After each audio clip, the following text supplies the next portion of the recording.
Hello dear students, Assalamu alaikum.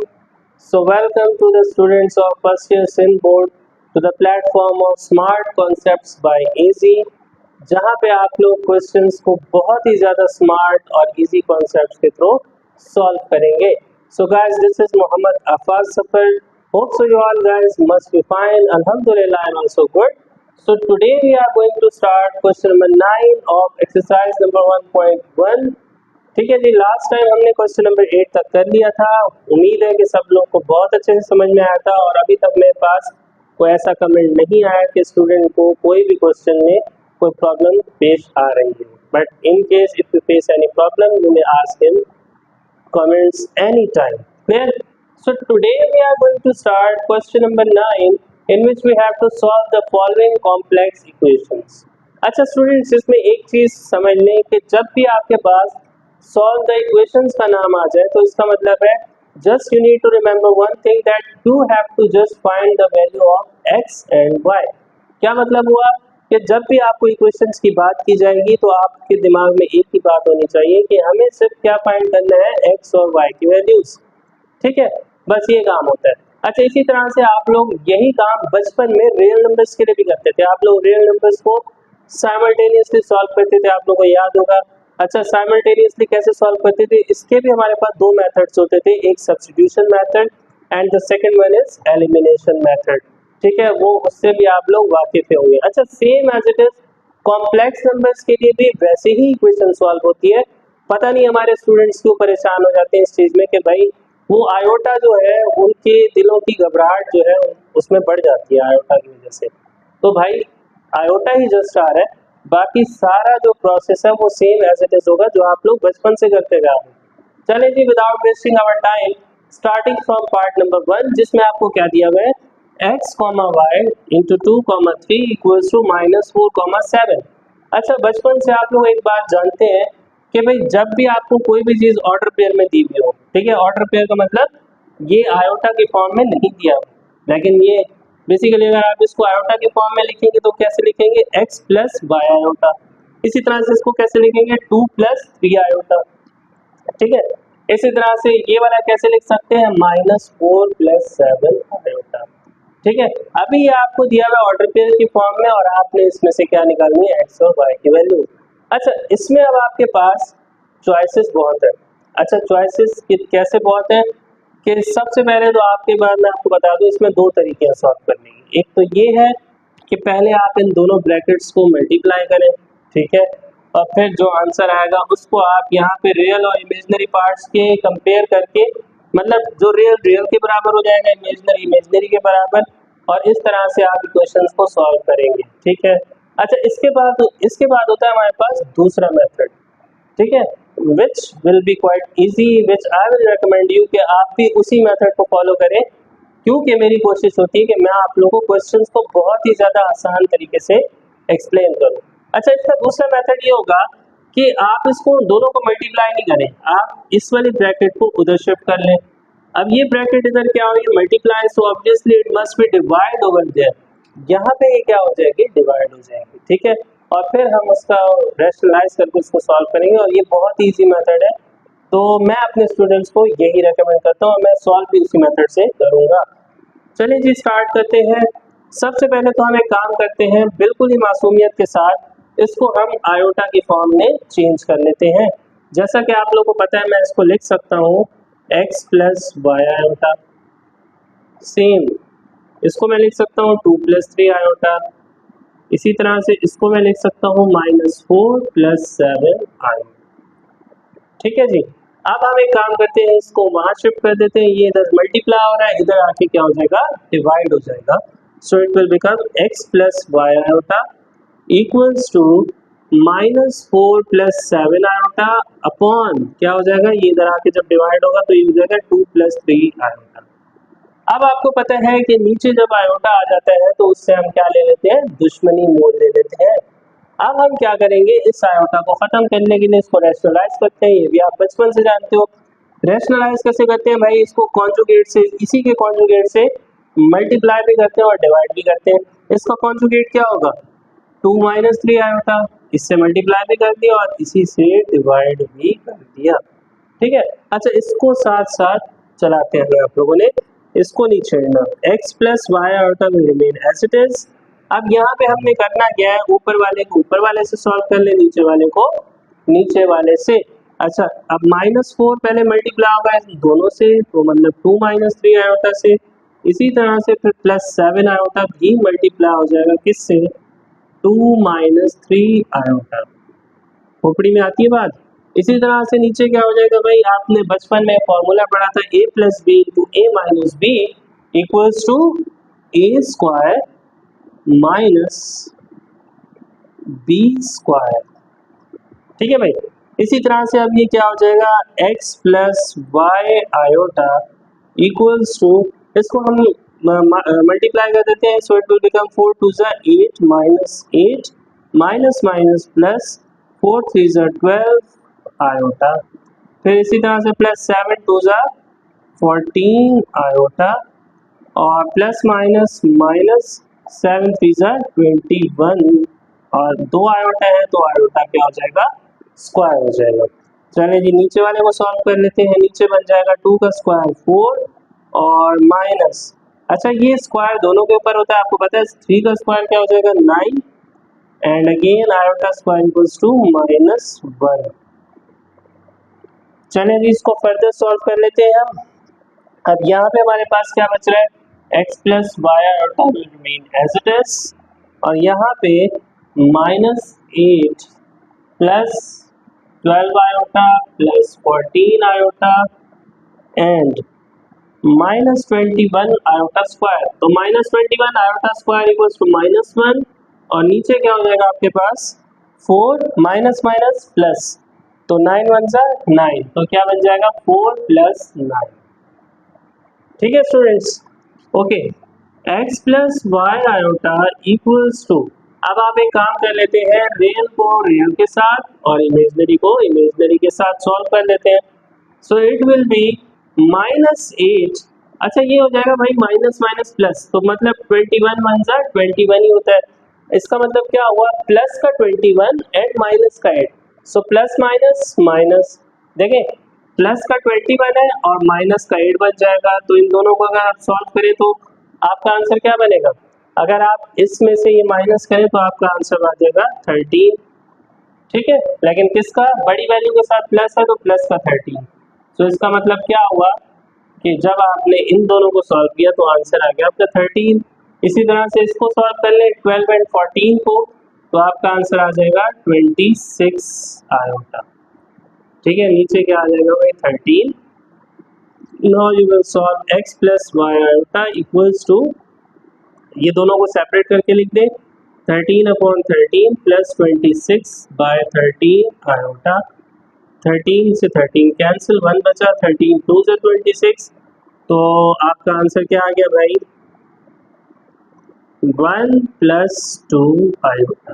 ठीक है, अब क्योंकि हमें निकालनी थी x और y की वैल्यूज, तो सवाल यहाँ तक खत्म नहीं होता, सिर्फ एक स्टेप दूरी पे है। हम सिर्फ क्या करेंगे, आप रियल को रियल के इक्वल रख लें और इमेजनरी पार्ट को इमेजनरी पार्ट के इक्वल रख लें।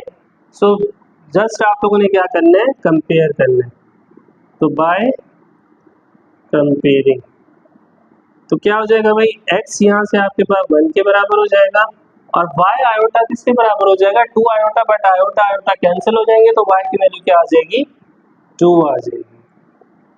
ठीक है, इसी तरह से जो है हम x और y की वैल्यूज फाइंड कर लेते हैं। So I hope that you understood this question.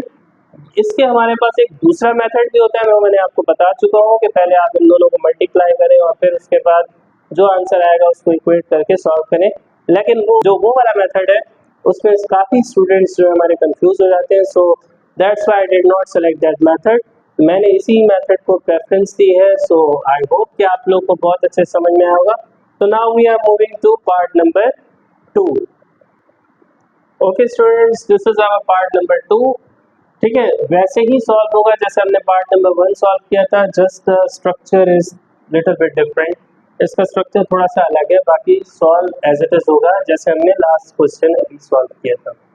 चलिए जी, स्टार्ट करते हैं। सबसे पहले देखते हैं कंडीशन क्या डिमांड कर रही है आपसे।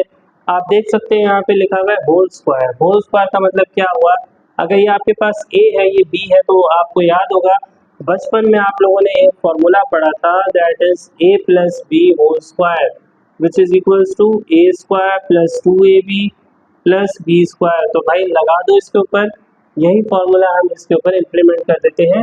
तो a स्क्वायर यहाँ पे क्या बनेगा भाई x का स्क्वायर, ठीक है।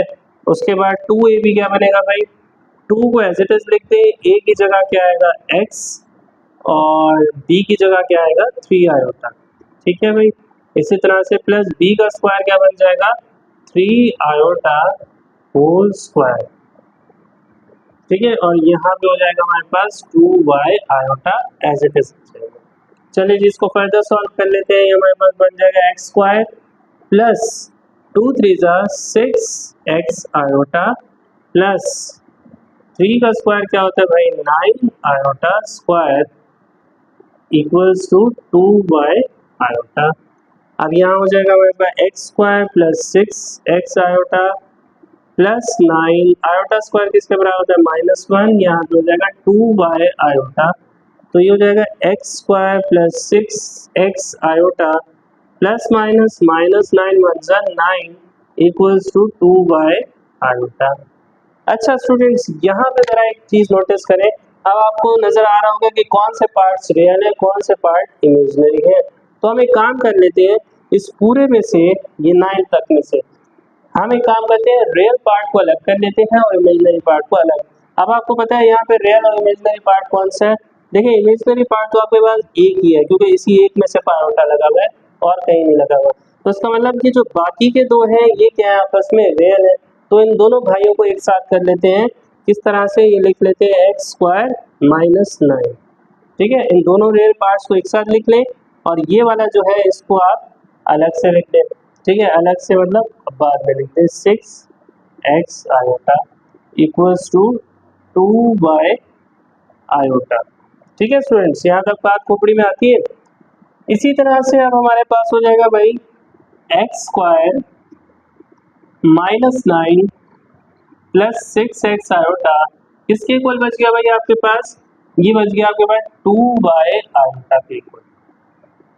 अच्छा अब आपने अगेन यहाँ से स्टार्ट करना है कंपेयरिंग वाला सिलसिला by comparing real and imaginary parts,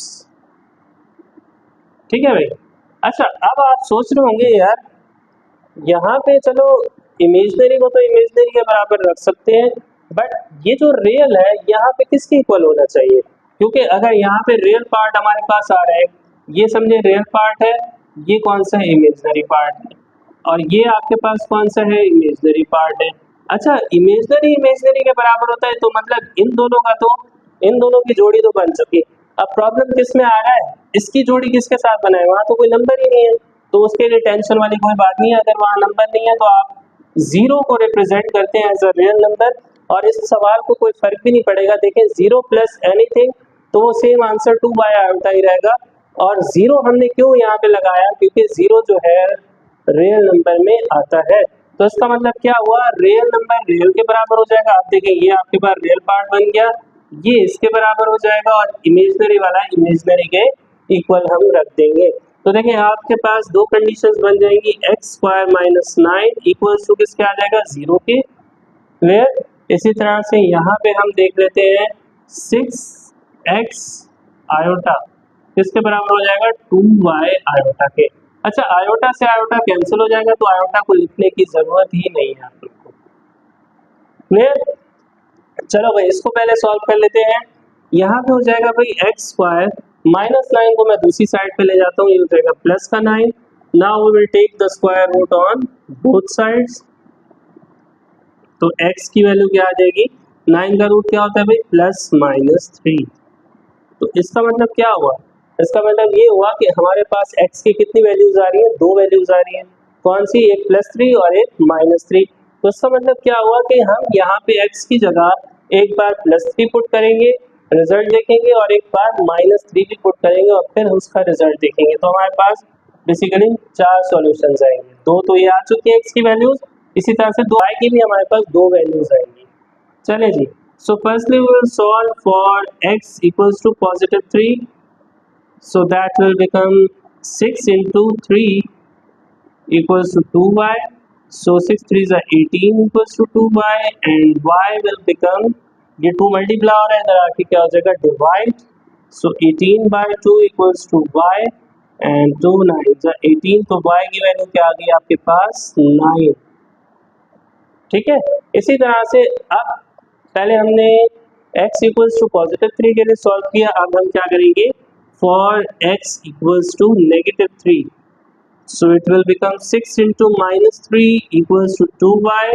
Then it will become minus 18 equals to 2y. Then it will become minus 18 by 2 equals to y. And 2 9s are 18. So y की value यहाँ से आपके पास क्या आ गई minus 9. तो students इसी तरह से आपके पास 4 सॉल्यूशन आ गए. यहाँ से भी x की 2 वैल्यूज आई. कौन कौन सी पॉजिटिव 3 और x इक्वल्स टू नेगेटिव 3. और जब हमने x को पॉजिटिव 3 पुट किया तो y का सॉल्यूशन क्या है 9. और जब हमने x को नेगेटिव 3 पुट किया तो हमारे पास y का सॉल्यूशन क्या आया -9. तो इसी तरह से हमारे पास ये कितनी वैल्यूज आ गई 4 जो हमारे पास है सॉल्यूशन निकल के आ जाते हैं. So hope so you have understood question number 9. So now we are moving towards question number 10. Okay students, this is our question number 10 in which we have to represent the following complex numbers on complex plane. ये जितने भी numbers हैं हमने इनको क्या करना है complex plane पे रिप्रेजेंट करना है. ठीक है. अच्छा ये जो पूरा मैंने आपके सामने एक प्लेन बनाया है इसको हम क्या बोलते हैं कॉम्प्लेक्स प्लेन. अच्छा जरूरी नहीं तो कॉम्प्लेक्स प्लेन हो, रियल भी हो सकता है. ठीक है. बट डिपेंड्स कि आपको क्या पूछा जा रहा है. ओके. अब यहाँ पे हमारे पास आपको पता है या बचपन से भी जानते होंगे हमारे पास 2 तरह के एक्सिस होते हैं. एक एक्स एक्सिस होता है, एक वाई एक्सिस. अच्छा एक्स एक्सिस जो होता है हॉरिजॉन्टली होता है और वाई एक्सिस क्या होता है वर्टिकल लेते हैं हम. ठीक है. अच्छा एक बात याद रखें, जो इस साइड पे जो है हम एक्स क्या लेते हैं हमारे पास पॉजिटिव होता है, ये पॉजिटिव होगा. और ये वाले इस साइड पे हमारे पास जो लेफ्ट साइड है इसको हम बोलते हैं एक्स नेगेटिव. इसी तरह से वाई जो होता है अपवर्ड की तरफ पॉजिटिव होता है और डाउनवर्ड क्या होता है वाई नेगेटिव होता है. तो ये आपको बेहतर तरीके से पता है. अब आप एक चीज और भी जानते होंगे कि हम जो है ऑर्डर पेयर में सबसे पहले x की वैल्यू लिखते हैं और दूसरे नंबर पे y की. इसी तरह से यहाँ पे भी क्या हो जाएगा x, y, यहाँ पे भी क्या हो जाएगा x, y और यहाँ पर भी क्या हो जाएगा x, y. But what will be the difference, क्या डिफरेंस होगा इसमें हमारे पास. अब जैसा कि आप लोग को यहाँ इसको हम बोलते हैं फर्स्ट क्वाड्रेंट. यहाँ से स्टार्ट होता है बेसिकली हमारा, ये यहाँ से हमारा जो है स्टार्ट होता है सिलसिला. अच्छा यहाँ पे अगर आप देखें तो हमारा फर्स्ट क्वाड्रेंट में x क्या होता है और y क्या होता है. ठीक है. अगर आप फर्स्ट क्वाड्रेंट में देखें तो आपके पास एक ये लाइन आ रही है और इसी फर्स्ट क्वाड्रेंट में एक ये लाइन भी आ रही है. तो इसमें x भी पॉजिटिव है और y भी आपका क्या है पॉजिटिव है. ऐसे ही है ना. तो इसका मतलब x और y दोनों क्या है आपके पॉजिटिव. क्लियर. इसी तरह से दूसरे क्वाड्रेंट में आ जाते हैं. ये सेकंड क्वाड्रेंट कहलाता है हमारा. अच्छा अगेन मैं यही कहूँगा पहले आप लोगों ने x को देखना है फिर y को देखना है. तो अब यहाँ पे अगर आप देखें x क्या है आपका नेगेटिव है क्योंकि इस प्लेन में सिर्फ ये 2 लाइंस आ रही हैं इस क्वाड्रेंट में.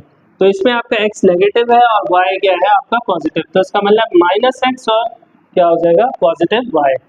ठीक है. इसी तरह से इस थर्ड क्वाड्रेंट में देखें तो ये लाइन आती है और ये लाइन आती है. So it mean -x -y. तो यहाँ भी माइनस यहाँ भी माइनस. ठीक है.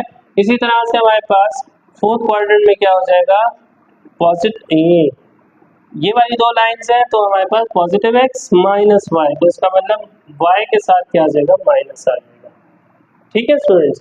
चले अब हम स्टार्ट करने जा रहे हैं पार्ट नंबर 1 से.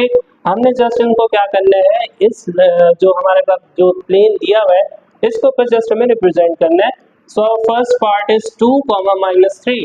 अच्छा अब आपको पता है फर्स्ट वैल्यू जो होती है वो x की होती है, दूसरी वैल्यू क्या होती है y की.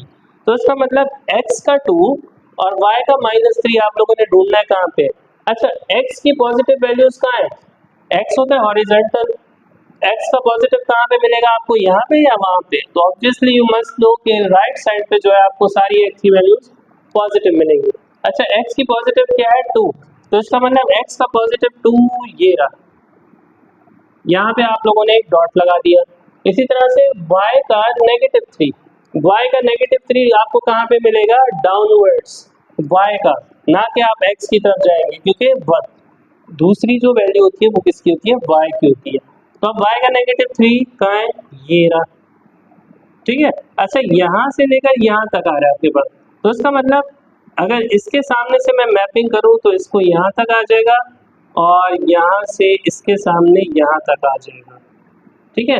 अब इसको आपने या डॉटेड लाइन से ड्रॉ कर दें या आप प्लेन लाइन भी बना सकते हैं और इसको आपस में ऐसे मिला दें, तो ये आपके पास जो पॉइंट्स बन गए वो कौन से बन गए, 2, -3, ठीक है स्टूडेंट्स। तो देखें कितना आसान सा क्वेश्चन था हमारे पास, हमने क्या किया, जस्ट इनको प्लेन पे ड्रॉ कर दिया। मूव करते हैं हमारे सेकंड पार्ट पे। 3, -4, x का +3 है और y का नेगेटिव है, ठीक है। अगेन x का +3, y का नेगेटिव, तो x का +3 ये रहा और y का नेगेटिव ये रहा, और इसी तरह से हम जब इसको आपस में मिलाते हैं तो हमारे पास कुछ इस तरह से बन जाएगा। तो इसको आपस में क्या कर देंगे, मिला देंगे, तो ये हमारे पास क्या बन गया, तो ये जो हमारे पास पॉइंट आ रहा है ये कौन सा है, 3, -4, क्लियर। इसी तरह से जब हम थर्ड पार्ट की तरफ मूव करते हैं तो यहाँ लिखा है 5, -7, x का +5, y का -7, ठीक है। Again it will lie in the same quadrant, हमारे पास x का +5 है और y का क्या है, -7 है, तो इसको हम क्या कर देंगे भाई, ऐसे यहाँ तक ब्रेक लगा देनी है और फिर यहाँ से इसको डाउनवर्ड ले आना है, और ये जो हमारे पास पॉइंट बना ये कौन सा बना, 5, -7, ठीक है भाई। इसी तरह से अब आ जाते हैं -6, -2। अब देखिए दोनों वैल्यूज नेगेटिव है आपकी, दोनों वैल्यूज नेगेटिव होने का मतलब अब आपने देखा है x भी नेगेटिव है y भी नेगेटिव है, वो कहाँ होता है, ये देखें ये थर्ड क्वाड्रेंट, तो इसका मतलब जो भी डब्बा बनेगा, जो भी हमारा बॉक्स बनेगा वो इधर ही बनेगा, ऐसे ही है। तो इसका मतलब x का -6 और y का -2 कहाँ पे मिलेगा, x का -6, x का -6 देखें वहाँ तो सारी पॉजिटिव है, यहाँ आएगा, तो इसका मतलब x का -6 ये रहा और y का -2 कहाँ है, ये रहा भाई। तो इन दोनों को आपस में जोड़ देना है सीधा सीधा। आप लोग स्केल से बनाएंगे तो इसलिए मेरी राय एक्यूरेटली बनेगी क्योंकि मैं बोर्ड पे ड्रॉ कर रहा हूँ। तो अब आप लोगों ने इसको ऐसे जोड़ देना है, ठीक है। अब ये जो पॉइंट्स कहलाएंगे -6, -2, खोपड़ी में आती है बात। इसी तरह से नेक्स्ट पॉइंट आ जाता है हमारे पास 0, 6, क्योंकि पहला रिप्रेजेंट कर रहा है x को 0। अच्छा 0 तो हमेशा ओरिजिन की तरफ ही होता है, 0। अब y का 6 कहाँ पे मिल रहा है, ये रहा, तो इधर जो है 0, 6। अब ये लाइन तो ऑलरेडी बनी हुई है, इसको बनाने की जरूरत नहीं है, बस आप यहाँ पे एक डॉट लगा दीजिएगा। ओके जी, नेक्स्ट आते हैं -5, 0, x का -5 और y का 0। तो देखें ये x का -5 है और y का 0 ये रहा, तो इसको भी मिलाने की जरूरत नहीं है, लाइन ऑलरेडी आपके पास बनी हुई है। तो इसी तरह से ये जो पॉइंट है, ये वाला पॉइंट कौन सा था आपके पास, 0, 6, ठीक है। और ये वाला जो पॉइंट है कहाँ गया, ये रहा -5, 0, तो ये आप लिख दीजिएगा बस -5, 0, ठीक है ठीक। तो इसी तरह से ये जो है हमारा क्वेश्चन नंबर 10 सॉल्व हो जाता है। सिंपली जस्ट आप लोगों ने क्या करना है, इसको इन प्लेन्स के अंदर रिप्रेजेंट करना है, ठीक है। बस x एक्सिस और y एक्सिस का जस्ट आप लोगों ने क्वाड्रेंट्स का जो कॉन्सेप्ट है वो याद रखना है कि कौन से क्वाड्रेंट में x पॉजिटिव होता है, कौन से क्वाड्रेंट में x या y क्या होता है, नेगेटिव होता है। Clear? So I hope that you have understood question number 10. So now we are moving towards our last question, which is the last question of this exercise as well. So that is question number 11. Okay students, so this is our question number 11 in which we have to find the length of vector representing the complex numbers. ठीक है, अब इसमें हमें क्या करना है, length of vector find करना है। अच्छा, इसको स्टार्ट करने से पहले मैं आप लोगों को कुछ इंपॉर्टेंट चीज़ बता दूं कि लेंथ ऑफ वेक्टर बेसिकली होता क्या है। So basically length of vector जो है, इसको हम, इसके 3 नाम होते हैं। अच्छा, एग्जाम में इसको 3 तरह से पूछा जाता है। अब स्टूडेंट्स इसमें कंफ्यूज भी हो जाते हैं और काफ़ी स्टूडेंट्स जो है उन्होंने ये पार्ट स्किप भी कर दिया था last time. I don't know कि कौन से ईयर में, मुझे अब याद नहीं एग्जैक्ट, लेकिन उन्होंने शायद पार्ट स्किप भी किया था सिर्फ इसी वजह से कि उन्होंने इसके बजाय एक और नाम ले लिया था जिसको हम बोलते हैं एब्सोल्यूट वैल्यू। अच्छा, इसका एक और नाम होता है एब्सोल्यूट वैल्यू, ठीक है, इसको एब्सोल्यूट वैल्यू भी बोलते हैं, और एक इसका एक और भी नाम होता है, उसको हम बोलते हैं मॉडुलस। ठीक है, इसके ये तीनों नाम जो है ये एक ही चीज़ है। अगर एग्जाम में आपको ये तीनों में से कोई भी एक चीज़ कही जाए कि लेंथ ऑफ वेक्टर निकालो, एब्सोल्यूट वैल्यू निकालो या मॉडुलस निकालो, अब स्टूडेंट्स तो परेशान हो जाएंगे कि भाई हमने तो सिर्फ लेंथ ऑफ वेक्टर पढ़ा है, ऐसे ही है ना। तो या तो उनके जहन में ही नहीं आएगा कि एब्सोल्यूट वैल्यू और मॉडुलस का कॉन्सेप्ट क्या होता है, ये तो हमें सर ने पढ़ाया ही नहीं। तो भाई परेशान नहीं होना, इन तीनों, ये जो तीनों चीज़ें ये एक ही चीज़ को रिप्रेजेंट करती हैं, that is length of vector. अच्छा, इसका फॉर्मूला होता है, इसको हम रिप्रेजेंट करते हैं जेड मॉड, मतलब जेड मॉडुलस। इसका फॉर्मूला होता है ए स्क्वायर प्लस बी स्क्वायर और ऊपर रूट आ जाता है। ठीक है, अगर आप ये फॉर्मूला याद रख ले तो आप लोग की जिंदगी आसान हो जाएगी। चलिए जी, स्टार्ट करते हैं पार्ट नंबर 1 से।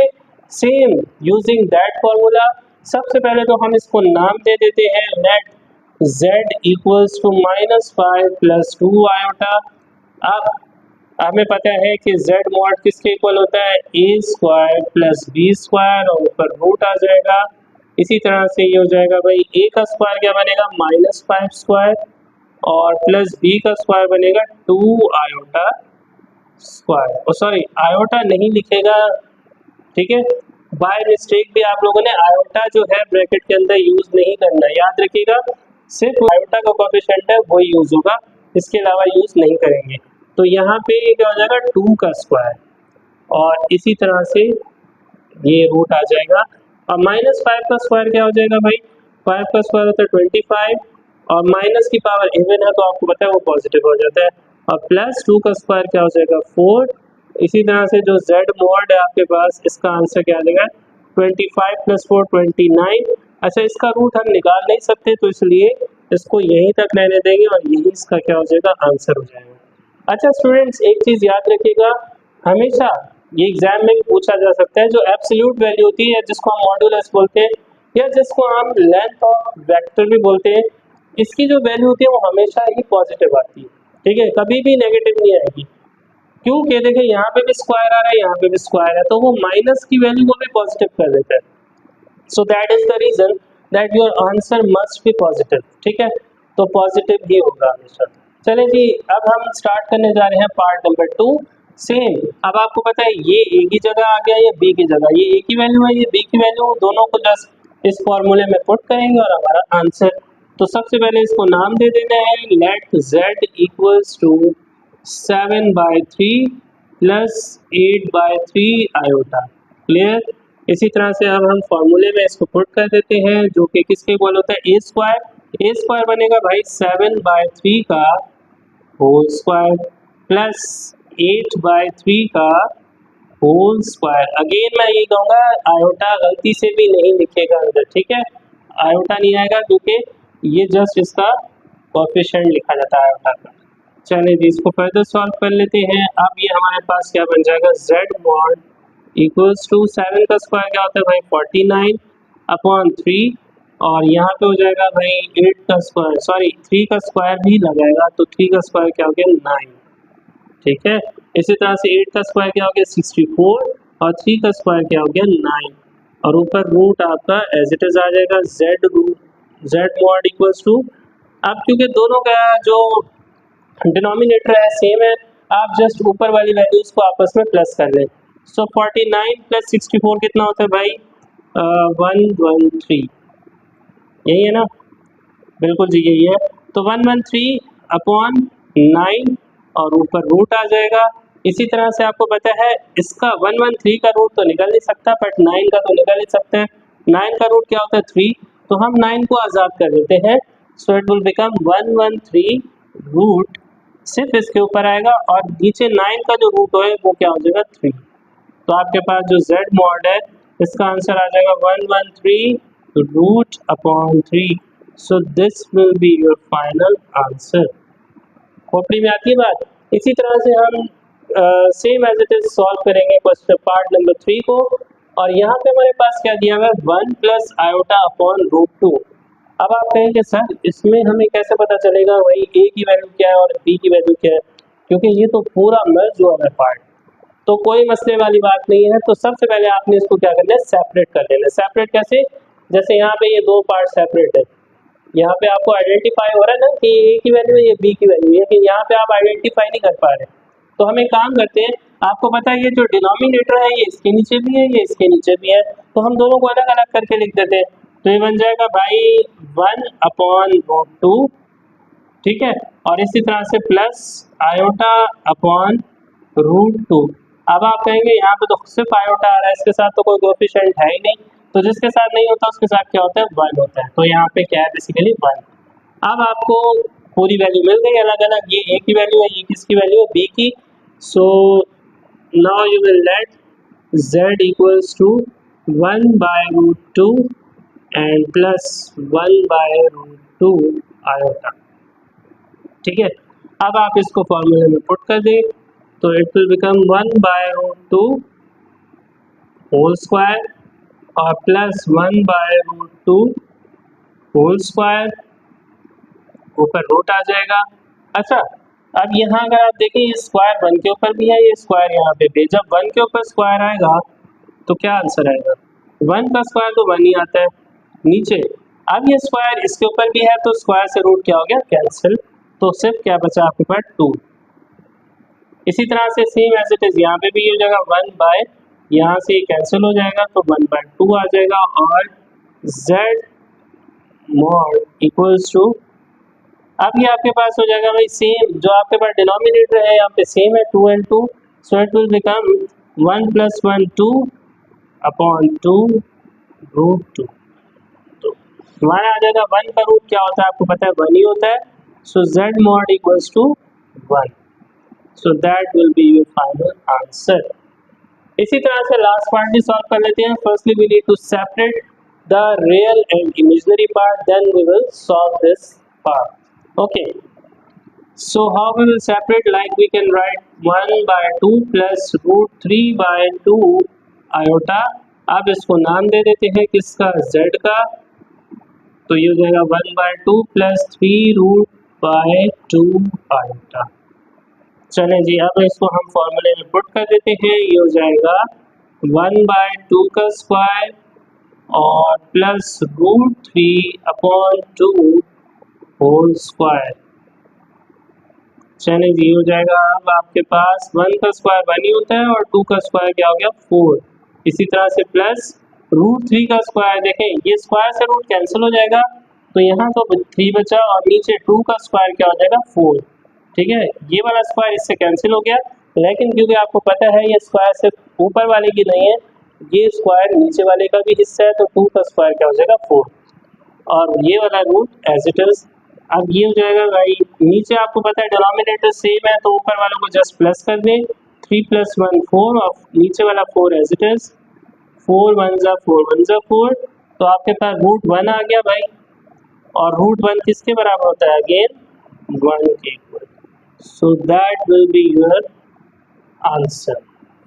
ओके स्टूडेंट्स, तो these were our question number 11 जिसमें हमने 4 पार्ट्स को सॉल्व किए हैं। बहुत ही इजी से पार्ट्स थे, लेकिन मैं वही बात कहूँगा, याद रखिएगा लेंथ ऑफ वेक्टर भी कह सकते हैं, एब्सोल्यूट वैल्यू भी निकालने को कह सकते हैं और मॉडुलस भी निकालने को कह सकते हैं। इन तीनों के जो नाम है वो एक ही जैसे हैं। चलें जी, आज की जो हमारी क्लास है वो हम यहीं तक रखते हैं, क्योंकि आज जो हमने अपनी एक्सरसाइज नंबर 1.1 करनी है complete. In the next class we will start exercise number 1.2 with the new concepts। तो तब तक के लिए अपना बहुत सारा ख्याल रखिएगा। अल्लाह हाफिज़।